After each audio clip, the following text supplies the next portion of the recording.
Le Grand Matin Sud Radio, 7h-9h, Patrick Roger. Il est 9h moins le quart, les débats sur Sud Radio. Il y en aura tout à l'heure avec Valérie Expert qui va continuer dans Mettez-vous d'accord, bien sûr. Jean-Jacques Bourdin, ensuite André Berkoff et puis tous les autres l'après-midi. Bien sûr, je peux pas citer tout le monde, mais je pense aussi à Philippe David, François et puis Cécile Ménébus. Au vrai voir.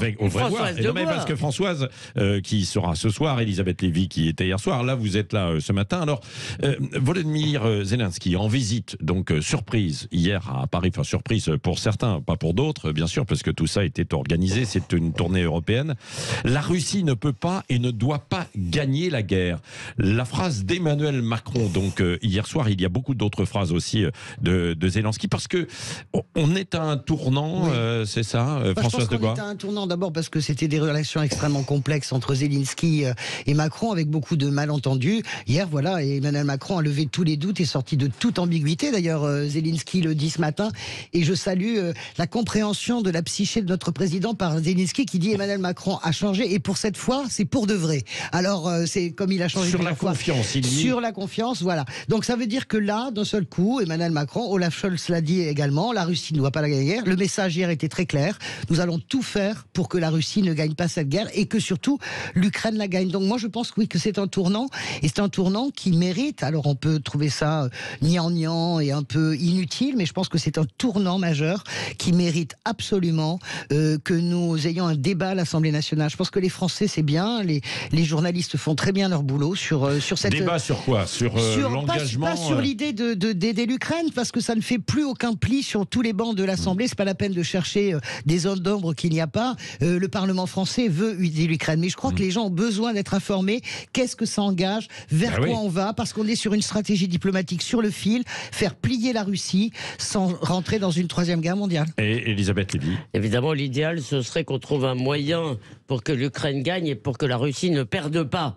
Ou ne perdent pas complètement, si vous voulez, parce que... Mais alors, ça me fait marrer, si vous voulez, parce qu'on nous dit il faut un débat, il faut écouter les Français.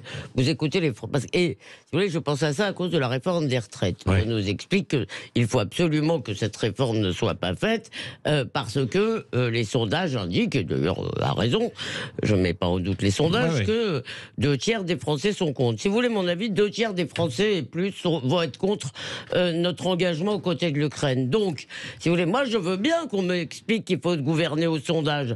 Mais si on gouverne au sondage pour les retraites... C'est pas ce que dit François. Non, mais si on gouverne au sondage pour les retraites... Non, ce que dit Françoise, mais Françoise est certainement pour qu'on abroge la réforme... Enfin, pour qu'on ne vote pas la réforme... Oui, mais ça n'a rien à voir.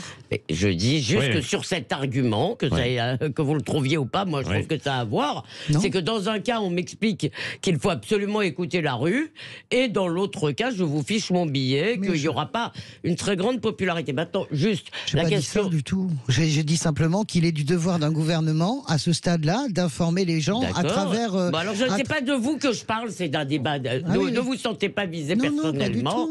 Il y a des gens qui vont nous dire qu'ils veulent que, si vous voulez, dans les 2 cas, voilà, il y a une contradiction. Je ne crois pas qu'un gouvernement doit forcément écouter la rue. Non, mais il doit l'expliquer. Moi, je pense que moi, je ne suis pas du tout je suis pas pour un référendum du tout sur l'Ukraine. La question, bon, qu'il y a un débat au Parlement, de toute façon, ce serait assez légitime. Maintenant, la question de mesurer l'engagement, si vous voulez, de notre engagement aux côtés des Ukrainiens, elle est importante parce que il y a ce moment où nous passons de la défense de l'Ukraine, si vous voulez, à l'engagement dans la guerre. Et ça, je crois qu'effectivement, il faut quand même pas, c'est bien gentil de faire des ronds de jambes en disant la démocratie, la liberté. Je suis d'accord, c'est ça le sujet. Il faut aussi faire attention. Et puis, il faut faire attention, juste un mot, Patrick, par notre biais.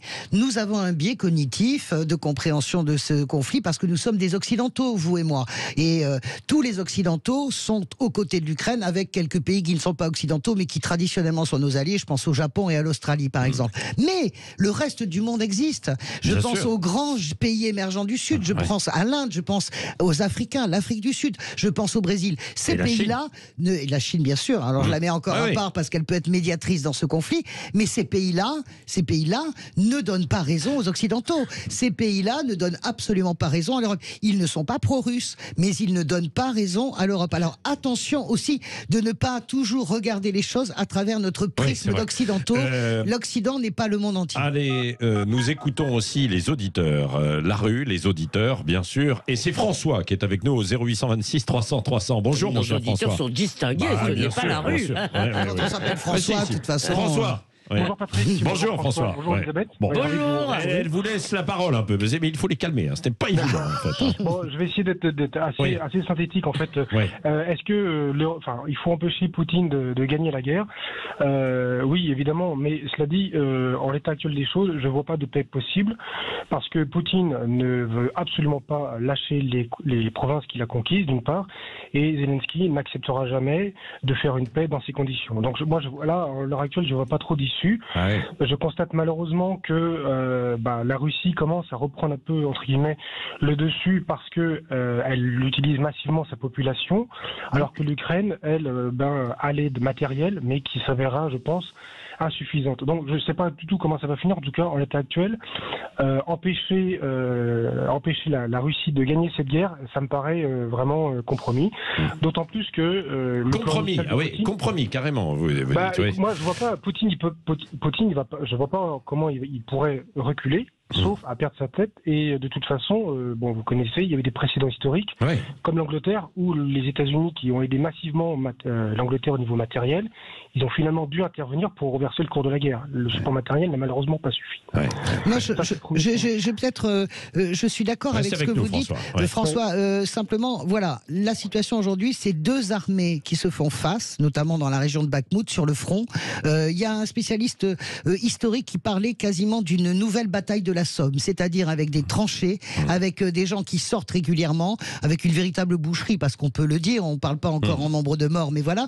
Donc c'est deux armées qui se font face, avec un front qui est gelé, avec la Russie quand même qui reprend du terrain autour de Bakhmout, donc ça veut dire que, parce que la Russie est supérieure en nombre, mais ces deux armées gelées sont pour le moment l'une et l'autre persuadées qu'elles peuvent gagner. Moi je crois qu'il y a les mots, et je crois qu'il y a aussi la préparation derrière d'un éventuel accord de paix. Moi je voulais juste par Elisabeth, rapport à et puis ensuite François et d'autres auditeurs et par rapport à ce que vous avez dit, François, vous savez, les gens ne veulent pas faire de compromis jusqu'au moment où ils en font. Voilà, et exactement. Je ne pense pas, je pense qu'effectivement, par exemple, alors ça, je ne suis pas diplomate et c'est pas moi qui vais faire les cartes, mais si vous voulez, la Crimée, la russité de la Crimée est assez communément acceptée en termes culturels, la Crimée. Donc, par exemple, que la Crimée soit un élément de la négociation me paraît... pas complètement délirant, si vous voulez, ça me paraît même probable. Sur d'autres points, aujourd'hui, Zelensky vous dit qu'il négociera sur rien, mais il faudra bien qu'il négocie.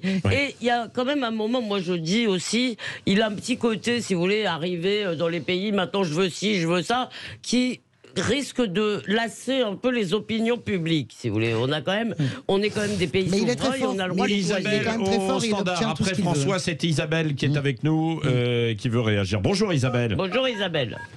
Oui, bonjour. Bonjour. Bonjour à tout le monde. Bonjour Isabelle. On vous écoute.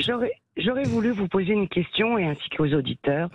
Est-ce que vous pensez que effectivement l'Europe, après tous les accords compris la Russie avec les BRICS, la Chine, etc., de toute façon, nous n'en sortirons pas indemnes.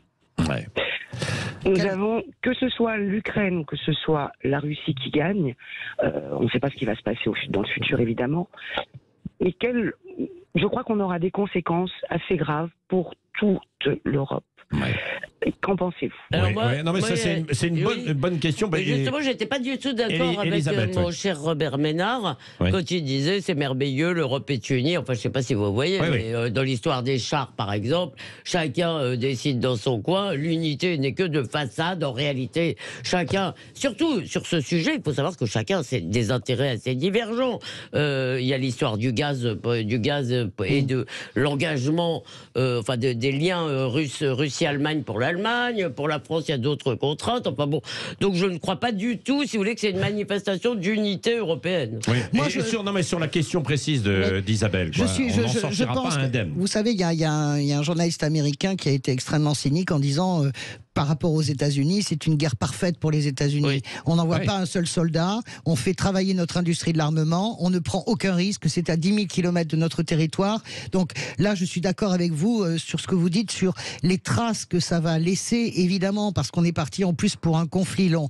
Par ailleurs, je ne peux pas être totalement... Oui, parce que c'est vrai. Quand par exemple, du côté britannique, on dit qu'il faut 3 ans pour former les hommes qui vont pouvoir piloter et travailler avec ces armes. On est parti pour du très long. D'ailleurs, Vladimir Poutine ne voit qu'à travers le temps long. Pour lui, c'est pas un problème d'y passer 4 ans, 5 ans. Il a passé des années en Tchétchénie. Donc, et puis depuis 2014, ça canarde dans le Donbass. Sauf qu'il y a l'implication quand même européenne. Je pense que sur l'Europe, je ne peux pas être non plus en désaccord tout à fait avec Robert Ménard, contrairement à vous, Elisabeth, parce que je pense quand même que ça nous oblige. L'Europe s'oblige. Aujourd'hui, je pense que ça va être un moment important. Bien sûr, chacun vend ses chars dans son coin. Bien sûr, il y a les intérêts franco-italiens qui ont construit ensemble les systèmes radars qui livrent. Il y a toute la question de l'industrie de l'armement. Est-ce que on remet en marche cette industrie en France? Vous savez, je vous donne juste un chiffre. La France produit chaque année 9000 obus. Vous savez, 9000 obus. En une journée, il y a 9000 obus qui sont tirés sur le front. Donc, je suis d'accord sur les intérêts, mais je pense quand même qu'il y a un accord fondamental et majeur, au moment, à cet instant précis, qui peut... Entre la France et l'Allemagne, ça va vraiment pas très fort. En tout cas, hier soir, ça allait en tout cas mieux. Un bon repas, donc je pense, non, ça allait quand même mieux. Il parle d'une voix commune. Je pense que vous avez raison sur ce que ça va laisser comme trace au début, mais je pense que finalement, la coopération européenne peut sortir quand même renforcée, Isabelle. Je ne crois pas du tout que ce sera un désastre collectif pour l'Europe. Je crois pas. Bon, mais ce n'est pas, c'est loin d'être terminé. C'est loin quand même d'être terminé. Merci Isabelle, François, vous étiez nombreux à nous appeler. Vous pouvez continuer de réagir et vous aurez la parole tout à l'heure, notamment chez Jean-Jacques Bourdin et André Berkoff. Et nous n'avons pas mis le souk. On a été super. On a été bien. Oui, c'est ça. Forme d'accord de paix. Il faudrait qu'ils prennent exemple sur nous deux pour signer la paix. Et on va vous nommer secrétaire général de l'ONU, Patrick. Il serait chic. Il est 8h57 dans un instant. Valérie Expert.